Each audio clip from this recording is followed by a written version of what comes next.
Hi, this is John Delancey, and you are listening to the Geekcast Radio Network. Hey, everybody, it's Carter Mann, and you have just jumped inside the pull bag. That sounded weird. You've just jumped inside the pull bag. Join TFG1Mike and the rest of the comic crew here at the GCRN as they make their great escape into comics. From DC, Marvel, and Image to IDW, Boom Studios, and Zenescope, we have everything right here. We cover things like Transformers, He-Man, superheroes, TMNT, and Radiant Black. Yeah, we have all that and so much more. It's all inside the pull bag here on the Geekcast Radio Network.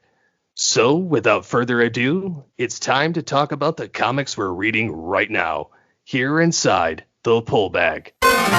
Ladies and gentlemen, in this episode of The Pull Bag, I do say it is episode 509, but I found two lost episodes of The Pull Bag, which means that this is actually episode 510 of The Pull Bag. Just wanted to give you that quick thing before we get into the episode. Make your great escape into comics, and let's head off to Star Trekville or world or whatever. Hello and welcome to The Pull Bag. This is episode 509. That's right, folks, 509 episodes. I am, of course, TFG1Mike. Joining me for this only episode in February of 2023 is Steve Megatron. Hello, sir. Hello. How are you? I'm doing well. That's good, that's good. And we have two Star Trek issues that we're going to be talking about. This is, I believe it's supposed to be a miniseries. I don't know. I'm kind of stuck because it's Star Trek. There's no... Yeah. And I'm wondering how many issues this is going to run. That's what I'm thinking. Like, I'm thinking minimum of 6, but... Yeah, no, I think that it's one of those things where I saw, like, you know how any insert company name here will say, oh, here's a new number 1 of this new quote-unquote series. And then 2 issues down the line, they're like, well, it's actually going to be a 4 or 5 or 6 issue miniseries, which I'm fine with. I just want to know beforehand. So we are continuing our Star Trek journey with IDW. The cover A as we open this is basically a fist with blood and a knife. Oh boy. And the Klingon symbol in the background. Yes. Blood Brothers. Yes. I could see Hulk Hogan playing a Klingon. He's got the build for it in the face and, the goatee. Technically, he already did, didn't he? Suburban Commando. Oh, we got to do that. We got to do that movie. Yeah, we got to do that movie on Studio. Oh, God, Suburban Commando. What the hell? I actually like that movie. I do too. Because you get Hulk Hogan, and I always liked Hulk Hogan and Christopher Lloyd. Anything Christopher Lloyd's in, or Arnold, or, those guys. He walks in and he's like, I was frozen today. Mm-hmm. Yep. Yeah. Anyways. So the creative on this for Star Trek is Colin Kelly and Jackson Lansing are the writers. The artist is Oleg Chudakov. The colorist is Lee Lowridge, and the letterer is Clayton Cowles. I know some of these names. And we get like this, I don't know what you want to call it. It's kind of like a recap, but it's not a recap. And well, it's his captain's log. He's kind of discussing like his thoughts and all of the things he's had to go through since he kind of came back. But I mean, generally, the captain's log is them just making an official report. Yeah. Well, I'm talking about the stuff like above where the creative team is listed on that first page. By the 24th century, humanity has spread among the stars. Like all of that, it just doesn't seem like that's like I'm supposed to be reading that in Sisko's voice. Like it doesn't seem like that's like he starts the captain's log when we first start, when we first get into it. And he says that the prophets have spoken through action and circumstance and all that. I love the art. I love the colors. Well, I love the colors, even though, like, yes, some of the details are not, like exact on things, but it doesn't bother me. Like, and what I mean by exact, it's not like, their face doesn't look exactly. No, I mean, I know who it clearly is trying to look like. I mean, some of the art, like in the top panel specifically, where he's in his chair. No, where he's in his robes. Oh, yeah, okay. Yeah. And he's kneeling like that, where it's kind of the grainy look. It's kind of reminiscent of a 90s aesthetic with comics. Yeah, because it's you're supposed to be, because the main part of this first page, this first panel is kind of like in focus of him in the chair, but it's like, you're right, it does start out with him kneeling beside his bed or whatever, couch or whatever the hell that is, and it's supposed to look like a distant shot of him, and but it's good. I don't dislike it. I don't know. Well, either way, I think that it's kind of spectacular. I love the recap. I love the panel where you see Worf coming back into the fold, and meeting back up with Sisko, and it's funny seeing Sisko say, a man I will forever consider my brother, and then and it's funny because Worf kind of has this weird transformational thing in various franchise elements. In the comics, and I mean in the series, he actually would have been the chancellor of the high command, like, because he killed Gowron in the end of the Dominion War, but he didn't want it. He gave it to Martok, which I know these are Greek to you, but it's okay. But regardless, like, he handed over the leadership. He's like, I'm not a politician, and Martok's like, I'm not either. But Worf basically handed it over and stayed with Starfleet, but became an ambassador to Starfleet with the Klingon Empire. And it's kind of funny because in Star Trek Online, that was his path he chose too. However, in Star Trek Picard, it looks like he became a captain and became the captain of the Enterprise E for a short time. And then he still holds the rank of captain and wears the uniform, albeit modified. But he appears to still be in Starfleet. Yeah. So it's going to be a little interesting how they kind of dance around that. I mean, I know that they kind of, in the comics and in various other media, they kind of dance around different aspects of the characters and kind of change it up. But I'm kind of happy to see this version of Worf here. Yeah, it's very, very cool. And because I need to go back and I want to do a rewatch of DS9. Like, I remember... I'd do a review show with you. Oh, absolutely. Like, I remember watching DS9 here and there, and what I remember of it is not... Okay, so I remember Sisko.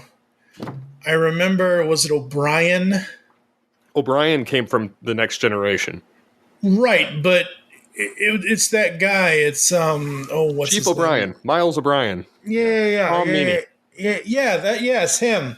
Because the guy from Con Air, the FBI agent from Con Air that was going against John. Because so I like that actor and I like that character. So I know Sisko, I know O'Brien, I know obviously Worf, and I know Quark. Quark is the Ferengi. Yes. Armin Shiverman, yeah. Yep. And then you get Odo. Yeah, I don't... He's the shapeshifter that constantly is up, messing with Quark. Okay.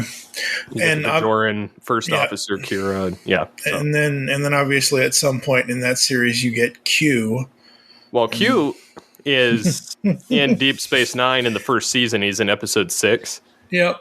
He shows up long enough to get punched in the face by Sisko, and then he promptly never returns. He actually drops off Vash, who was in The Next Generation in 2 different episodes, and Q used her as bait to get Picard to play the Robin Hood storyline. And because that was the second time that she'd shown up, and then she shows up in Deep Space Nine and wants to be free of Q. Yeah. So getting back to the comic, we are on the Klingon homeworld and we see its emperor and the Klingon Empire, and then we get the Elcars and the Memory Alpha diplomatic briefing A28, the Klingon Empire, and this is basically just outlining, what the Klingons have successfully conquered and how their governmental structure goes and all of that. And I'm digging this. I'm on the edges of Star Trek, and I'm really digging this story. Well, I love the whole one. I love this version of the Klingon Empire, not that garbage that Discovery handed us. Orcs called Klingons. No, this is true, like TNG Deep Space Nine fashion here, and I think it's funny, for one, how they kind of show how the government structure works, because it's always been kind of confusing, even though, I mean, there's always been an emperor or a chancellor. This is Kahless II, because in an episode of TNG, they had somebody on the Klingon homeworld, or Borath, one of their colonies, cloned him. The original Kahless. They took the blood of Kahless off of a blade and cloned him, and then filled him with the knowledge of the Klingon Empire. And so he believed he was Kahless, and even, Worf figured out, he's like, this is not the same man, and so he kind of had to be schooled. So it's kind of funny seeing him be kind of ballsy here.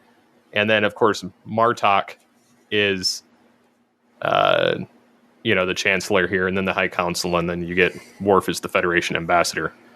Yeah. But... Yeah, I love just the way the story is being played out. I love, like we mentioned last time when we did issue 1, how his son is introduced, and just how Sisko, when I say his son, I don't mean Worf, I mean Sisko. Just how Sisko is dealing with again, this is what makes me want to go back and rediscover DS9, because I liked Sisko. I loved Avery Brooks as that character. Well, he had this passion for it in a way of kind of commanding the room with a no-nonsense attitude. Like, he could have fun, and he was very much a family man, but he also didn't take crap from anybody. Yeah. And part of this story here is, they're trying to negotiate and all of that, and the Emperor says, or Sisko says, let us do what we do best, extend a hand of peace, find the truth, and then, if there is to be a fight, we take it to the one who betrayed your peace and threatens our galaxy, whoever they may be. And the answer is, never now go. Oh, Klingons, you dumb bastards. The Klingons, it's kind of funny how they're just like very much, they don't like talk, and especially, and this kind of look that Kahless is showing here, where he's like, never now go. Yeah. It makes me believe he knows more than what he's letting on to. Oh, absolutely he does. Like, he has that, like, it's not one of those, like if I had made a joke and I did a raised, like, what's the stupid joke? A guy walks into a bar. The first thing he says is, ow. Yeah. Well, the next thing I'm going to do is, like, raise my eyebrow, is like, huh, you get it kind of thing.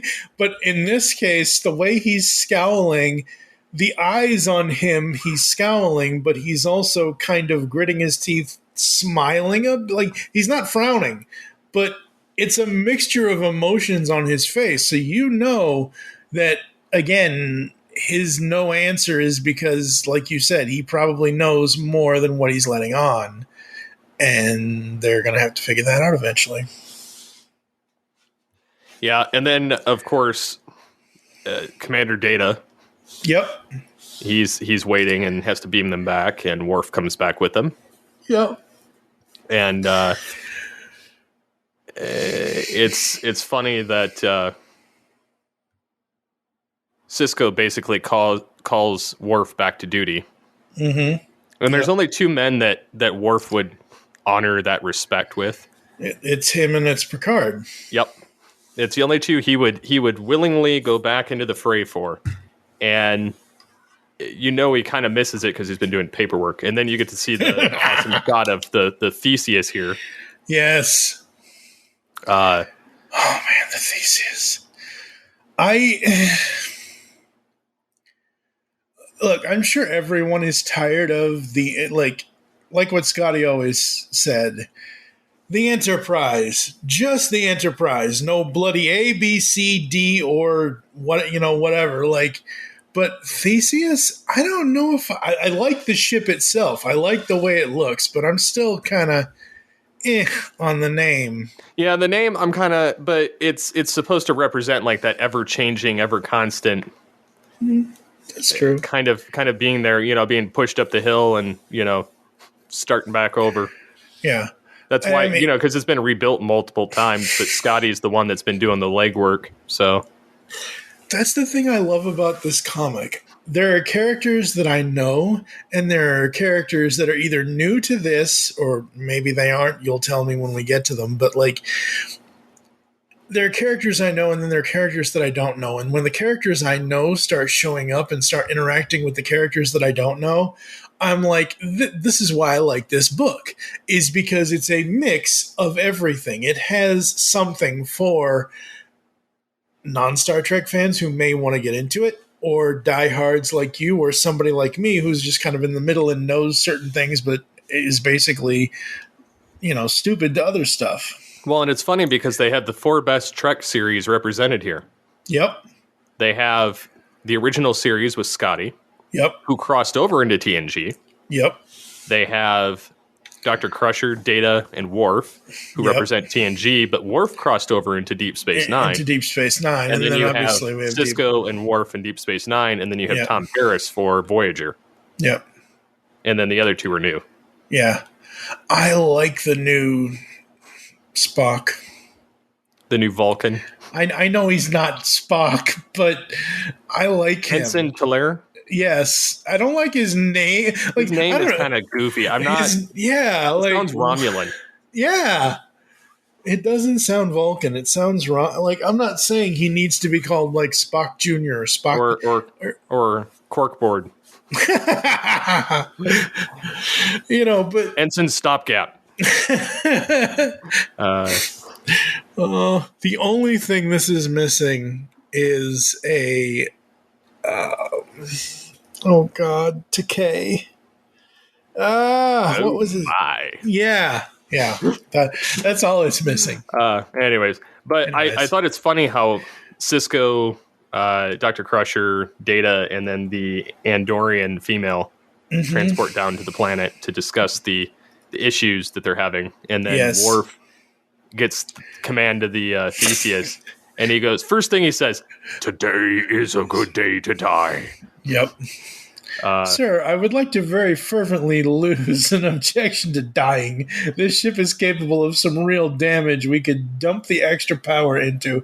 Ambassador, we have 10 ships arranging themselves into the battle formation. Hunter's Corner, wounded Targ. Okay. And then I love how Worf, throws it back in the Klingon's face that's trying to get them away from there. Mm-hmm. And, they contact Scotty and he's like, "Hi, laddie, this isn't my first Klingon negotiation." And then Worf, as I said, a good day to die. Yep.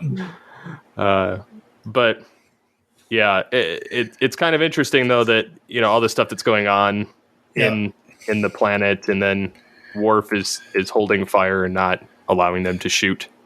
Yeah. I know that these alien beings that they're talking to, like the clear ghost looking lady or whatever she's supposed to be. Yeah, they're called the what is it? It's the name. Something. Yeah, Holy Sarkadesh. Sarkadesh. Yeah. So the Sarkadesh lady or girl or whatever it's supposed to be, kind of like, she reminds me of obviously ghost-like figures, but because I'm looking at the panel where she's like, lives? What care we for lives? That's a weird way to say that, but okay. That image of this being reminds me of the Dredge from Titan AE. The blue evil queen mother, whatever. Like, obviously this isn't the queen mother, but like just her design and the way she looks kind of reminds me of those characters.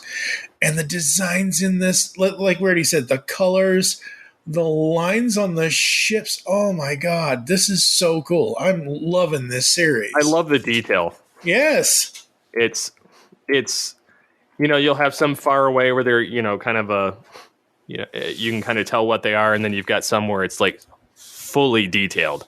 Yep.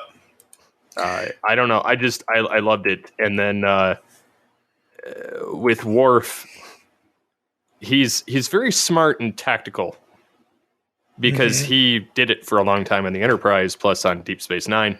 Yep. He says, whatever you do, do not fire. And then he says Marshal Uktok is a well-known braggart and a politician from a wealthy house. I saw him duel at the Feast of Kor, avoiding the strikes and wincing at pain. He is a coward, and cowards fear what they cannot understand. And then Worf's like, this is an experimental vessel. He's like, what can, and then tells Scotty to overload this new area. And then I was waiting for... You heard the captain, Trar. Pushing the compensators past 300%. That should be enough to register on even a rusted old Klingon scanner system. And then they're like, I fail to see how that will dissuade the... It's a bluff, you wee Vulcan, a James Kirk special. I was just waiting for the standard Scotty line. I've put... The engines cannot take a strain. Yeah, she can't take anymore, Captain. She can't take it. I was waiting for that. Yeah, I think it'll come, but... Yeah, I'm sure. As long as Scotty doesn't die, I don't think they'll kill him off, but let's hope. But, they do that. We've bought the captain enough time. We get back to the planet where everybody's, kind of standing around or whatever, waiting for whatever is going to happen. Holy Sarkadesh shall rest once more.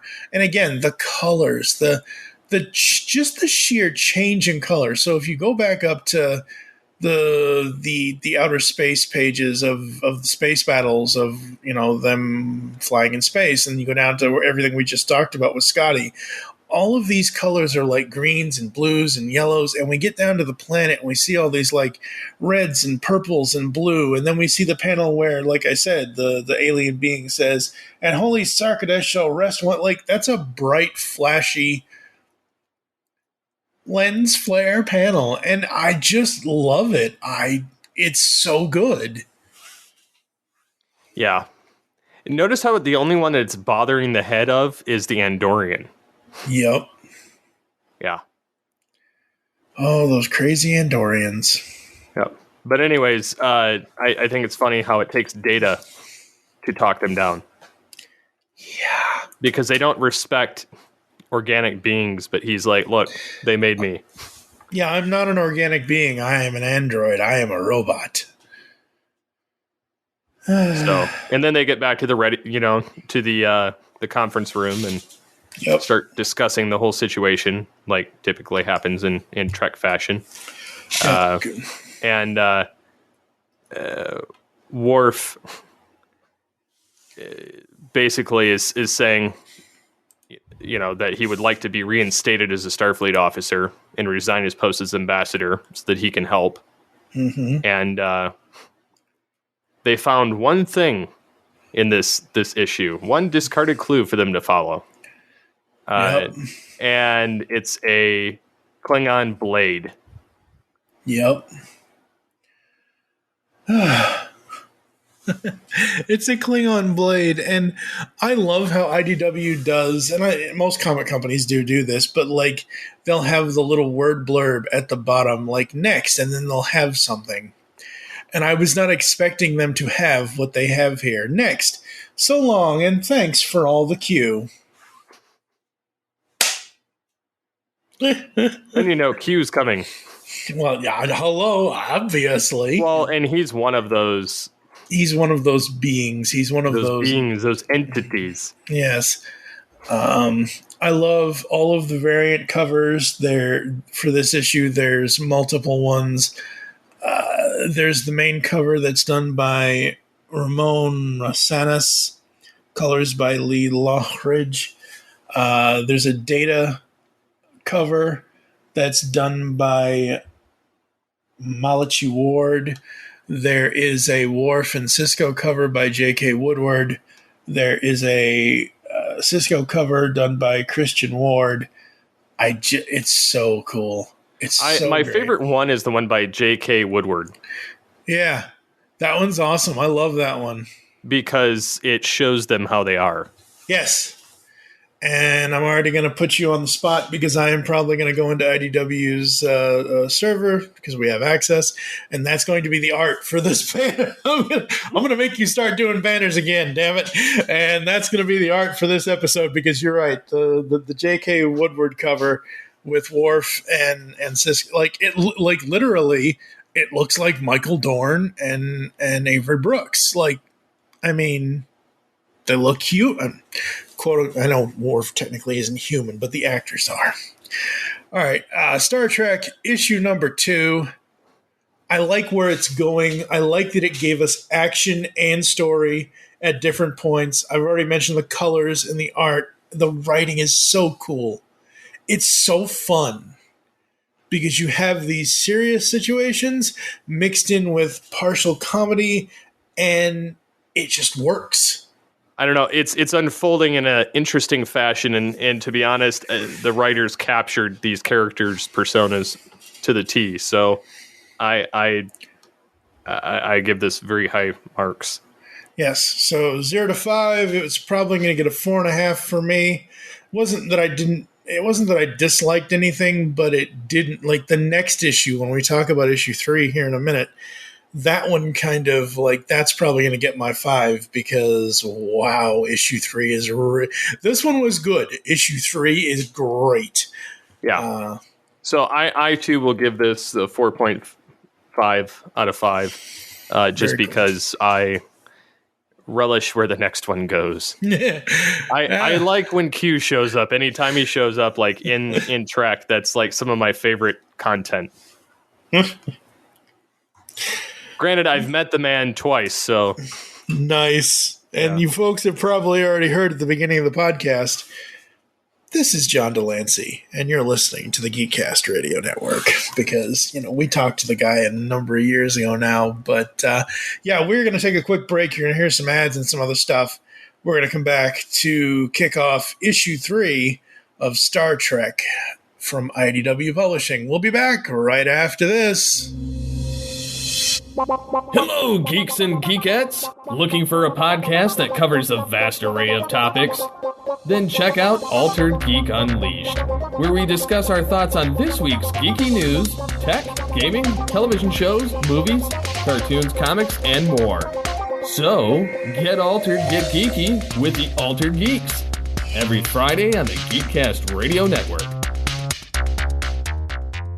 Because the world needs another movie podcast. The Geekcast Radio Network presents for your listening pleasure the Cinema Geek. Hosted by Amanda, Kevin, Matt, and Dan. Each week we dive headfirst in the landscape of movies as we discuss movie news, play movie games, go in-depth on reviews, and even have a top 10 countdown or two. Also, don't miss our director retrospective series, where we review noted directors' movies film by film. Bottom line is, if you love movies and love podcasts, you need to experience the Cinema Geeks. You can find us on iTunes, Blog Talk Radio, or GeekCastRadio.com. Hey, welcome to the Last Comic Shop Podcast! A comic book podcast that actually talks about comics. Yep, each week we open the shop up and read and discuss a comic. Sometimes we pair that up with comic book movies or TV shows. Or not. Lots of times it's just comic books and sound effects. Oh, yes, definitely lots of sound effects. So tune in on all the major podcasting platforms to the Last Comic Shop Podcast, or check out our library of evergreen shows at www.lastcomicshoppodcast.com. Like science fiction? Of course you do, or you wouldn't be listening to the Geekcast Radio Network. Well, the Marku 42's Universe podcast is an award-winning sci-fi radio show that's been around for over 10 years. We cover everything from Doctor Who to the MCU to pop culture and everything in between.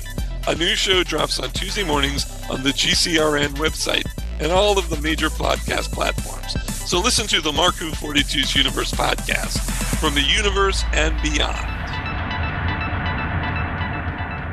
TFG1Mike here from the Geekcast Radio Network, and today, folks, I want to talk to you about Morton's PC Repair and Service. Does your PC feel like it's a piece of dead or dying garage equipment? If you're in and around the Louisville, Kentucky area and your PC needs help, call Morton's PC Repair and Service. They have the lowest prices in town, payment plans available, fast, reliable service with custom builds, virus removal, reformats, upgrades, and just about anything else your PC needs. You can reach them at 502-294-3359 or find them on Facebook. As someone who recently partook of their services, I can safely say they are the best in the PC repair business. So check out Morton's PC Repair and Service.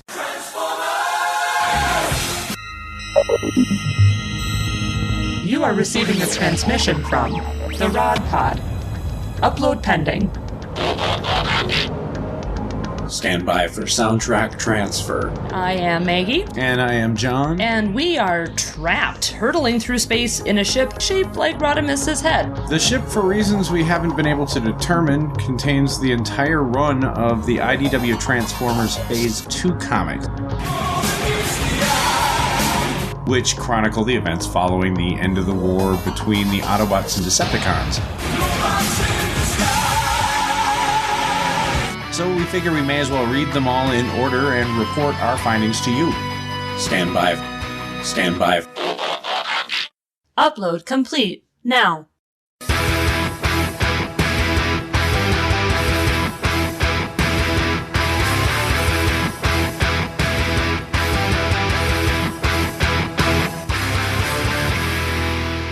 The Rod Pod. Look for us at marriedwcomics.libsyn.com, at iTunes, at Stitcher, or wherever good podcasts can be found. So, till all are one. Till all are one. All right, folks, we are back here inside the pull bag for the month of February. It is a Star Trek episode. We're going to get into issue 3 from IDW Publishing. Same creative team. As I mentioned before, Colin Kelly and Jackson Lansing on writing with all of the same artists. Actually, no, I have to correct myself. We have Ramon Rosanas on pages 1 and 22, and then we have Joe Eisma on pages 2 through 21. Interesting. That's interesting, but I like it. I think it's cool. Colors are still done by Lee Lockridge. Letterer is Clayton Cowles. Very, very cool. Design and production. I see his name all the time, but Neil Yucatay. Love that guy. So the senior editor is Heather Antos. And we get, let's see here. Across the galaxy, godlike aliens are being destroyed. Starfleet Command Captain Benjamin Sisko, emissary to the godlike Bajoran prophets, has assembled a crew of legends to discover this murderer and stop them. Dun, dun, dun. What's funny is he technically didn't assemble this crew. Picard did. Well, yes. I mean, Picard was in the first issue. Picard gave him the ship, gave him the crew. Yeah. Yeah, that is technically true. And we start with Talar, and we kind of get like his morning routine, I guess you could say. And we get his personnel. I like this. Like, you've watched almost all of Trek, and I know plenty of other friends of mine that have watched all of Trek. Ryan the Uneven Flow is a huge Trekkie, just like you are, and I know you guys know this stuff frontwards and backwards. But with the TV shows, you don't often get... This is why I love the medium of comics, because you can have an opening scene here where he's getting out of bed, he's going to brush his teeth or eat something or take a shower, and then you have his personnel files, and you have this little bio thing, and it's like, oh, this, and this, and this. You get down to disciplinary incident during posting at Starbase 1. Details classified. I love that kind of, like, it's not a break in the story, but it's a okay, he's getting in the shower, he's getting dressed, here's some information about him while he does that. And then we go to Sisko and Crusher. Yep. Therapy session time. Yep. And Sisko's like, nope. Yeah. Like, this is not going to work. Yeah, he's like, I couldn't describe it if I... And she says, try me for science. Have you ever been omnipotent? I once single-handedly escaped a reality-erasing warp bubble. I was the only being in existence. One time I fell in love with a ghost, which is like the worst Dr. Crusher storyline ever. So they had to reference it. Yeah. And then she's like, and as well as you know, my son went through a similar situation to yours, so I have some context. Mm-hmm. You know. And then, she says to him, I think you're a man with a mission he barely understands, undergoing physiological changes that I'm only just now beginning to test. My concern isn't about your faith. It's about your humanity. I don't know if you truly are human anymore. Dr. Crusher, do you? Does your son? Like, oh, wow. Like, damn. Beverly, damn. She's never been one to hold punches, though. No. And then it cuts over to Jake. Yep. Cooking. Yep, Jake and Talar. And I like this. It's a new character to me. And, with Jake specifically is new character to me, and obviously Talar is a new character to everybody.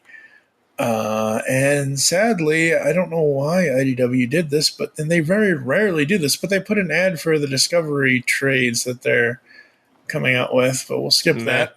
Yeah, no, it is what it is, whatever. It is what it is. I just don't have any interest in it.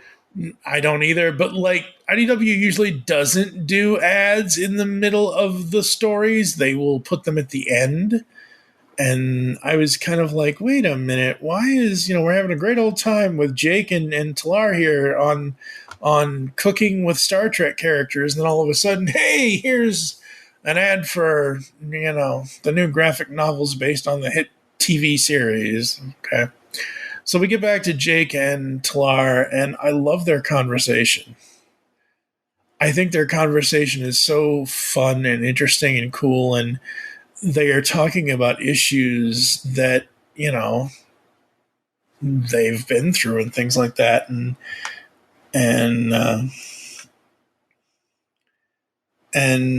we get Talar to the bridge, and then we go into the wild, wild west. Yep, that's a Q thing. Yep. So this is the bridge this is captain to the bridge. Bridge is not a valid designation for a location aboard the Theseus. Insufficient data. Some kind of dimensional anomaly. Yep. And then Scotty's like, oh, weird hell. stuff ravaging the shuttle bay. Yep. Scotty's down. He's seen other things, but yep, not like this. And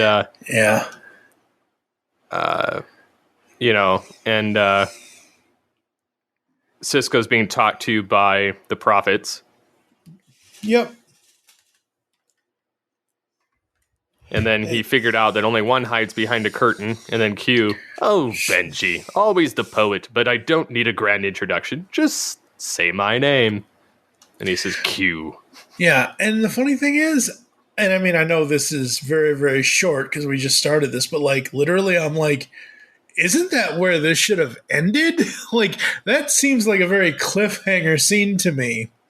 And then we get into the LCARs of the Starfleet database X962, the log entry results. And I like this because we have log entries from And they get shorter as it goes down. Yep. We get log entries from various captains. Like Picard, this is the one that I just, is very obnoxious. And then, the USS London, which they just kind of threw in there and created.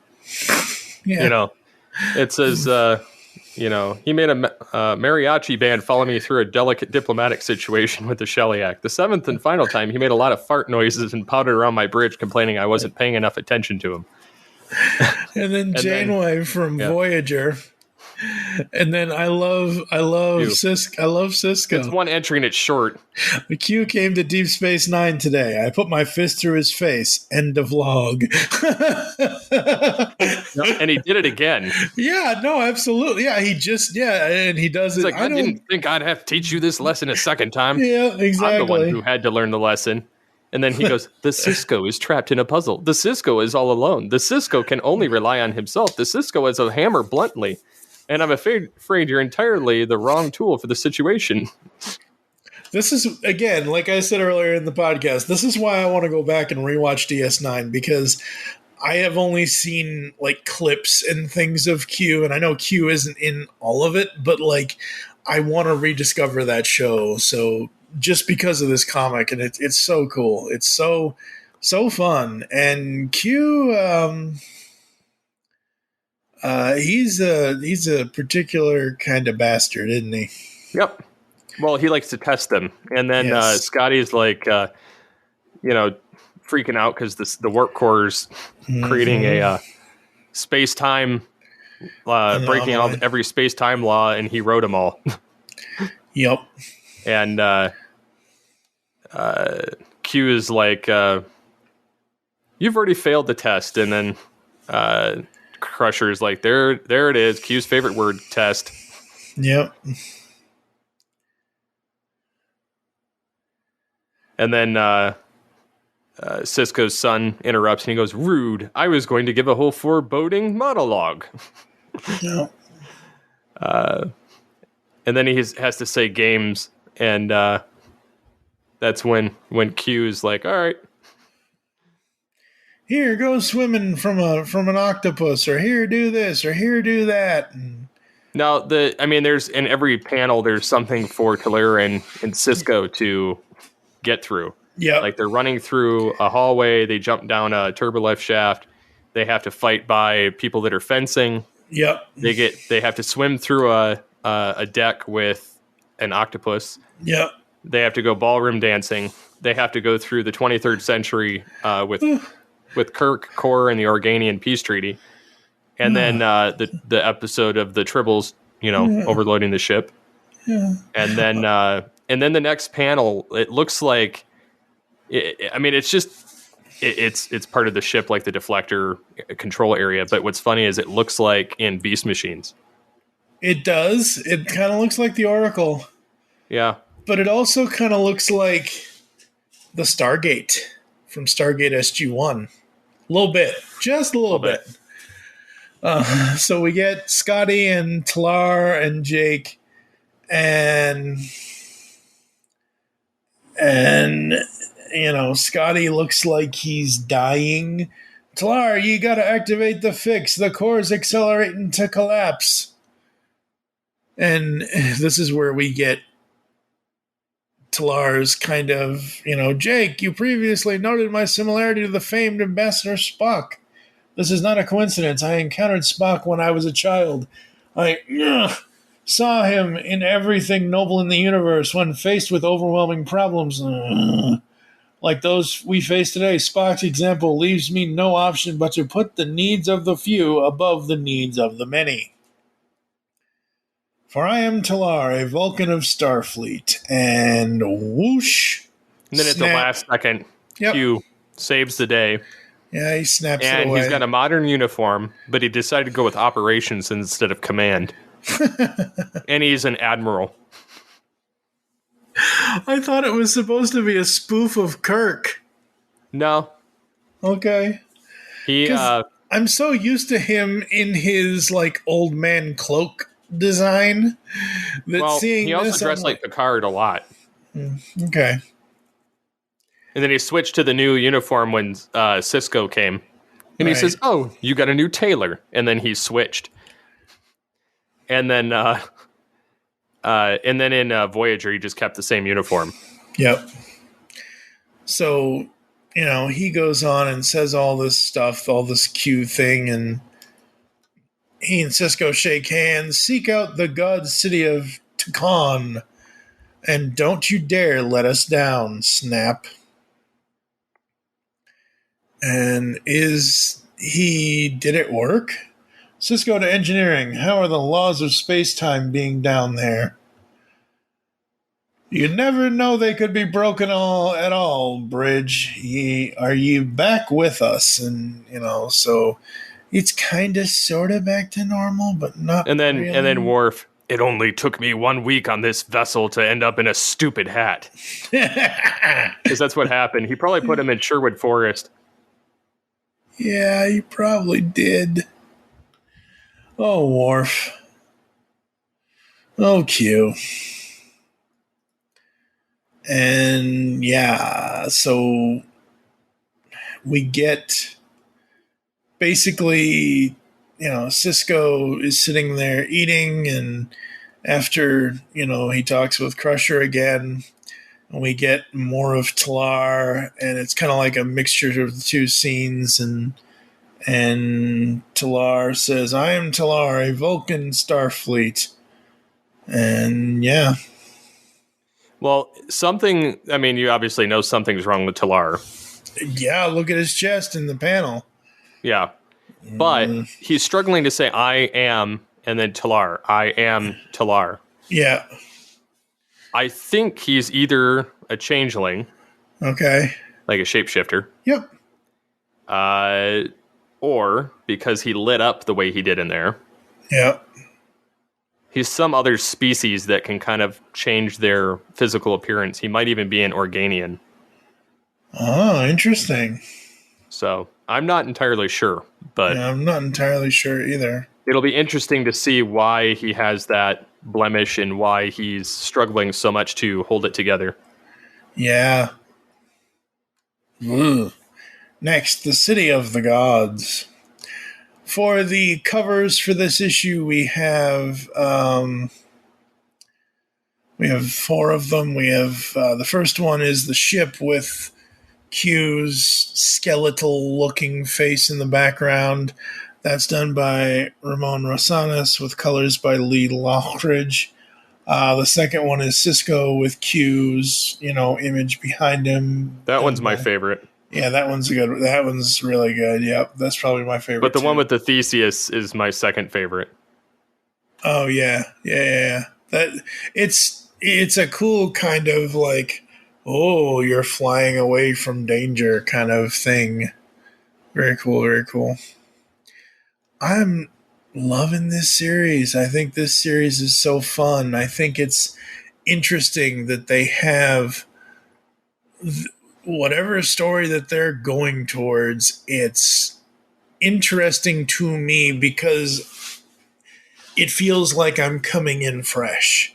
I don't need to know the last 70 years of Star Trek or however the hell long it's been. Yeah. I don't need to know everything. I know some of the characters, but the story as it progresses is captivating my attention because I'm like, oh, I wonder what's going to happen next.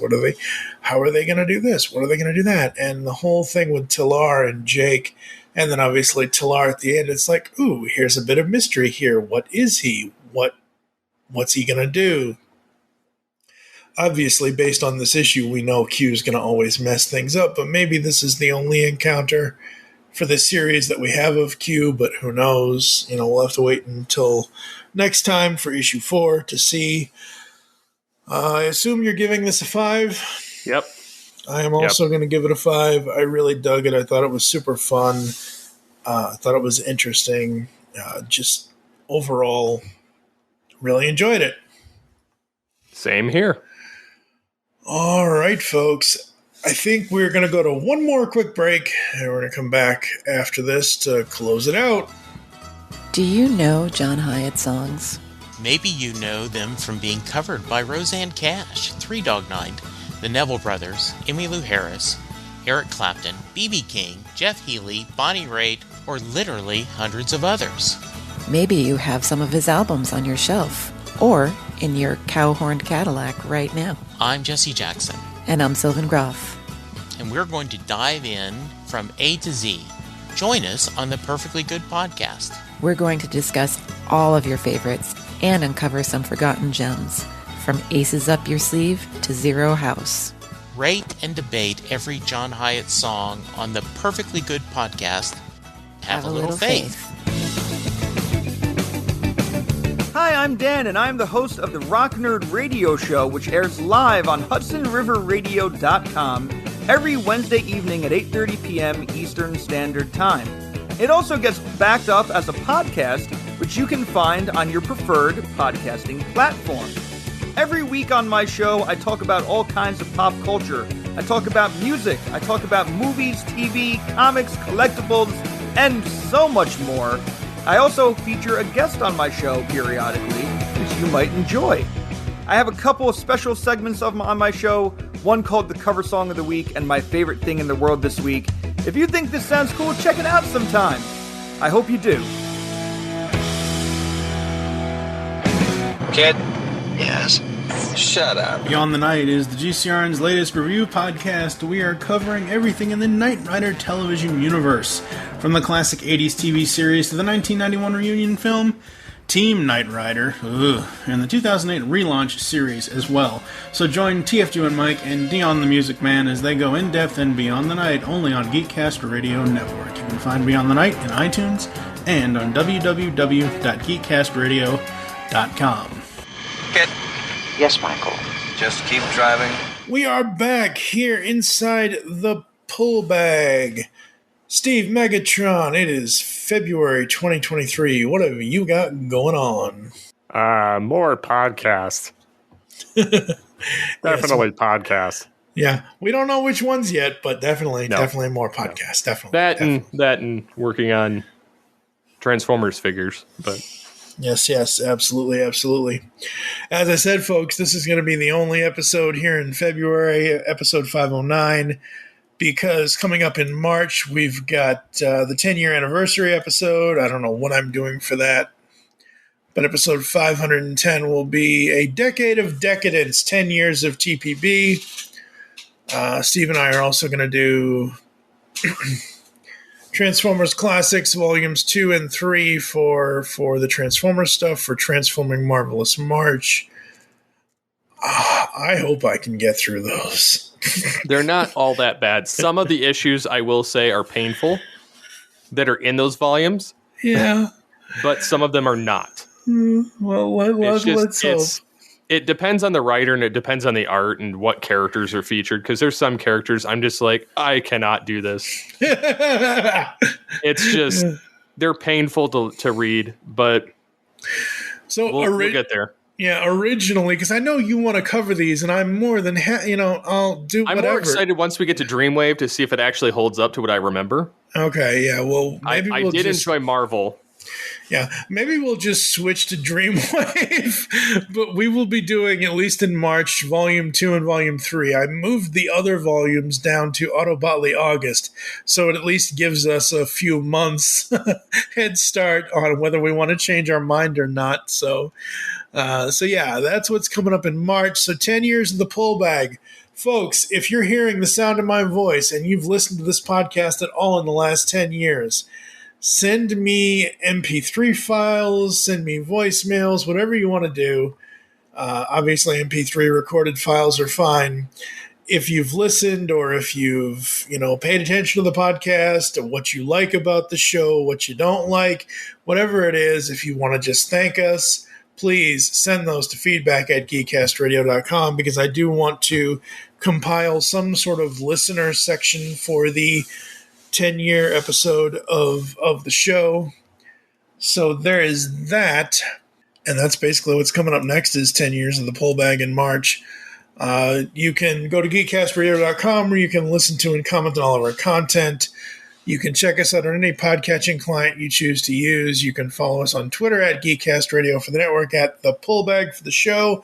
I am at TFG1Mike. What is your Twitter? At SCP21. Become a fan on Facebook. Go to facebook.com/GeekCastRadio Network. You can also check out The Pullbag over there as well.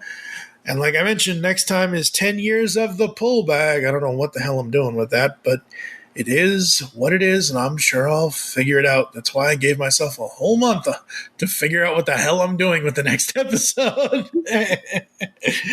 For now, I am TFG1Mike with Steve Megatron. As always, make your great escape into comics. You've just heard the latest episode of The Pullbag, the GCRN's first comic review and discussion podcast. There are several ways to get in touch with us and leave feedback for the show. You can visit the website, geekcastradio.com, where you can comment on the episode and all of our different podcasts. You can rate and leave a review for the show on iTunes. Be sure to leave us feedback. Become a fan of us on Facebook, facebook.com/thepullbag. Send us an email, feedback@geekcastradio.com. Follow us on Twitter @thepullbag and @geekcastradio. So until next time, make your great escape into comics and unleash the geek in you.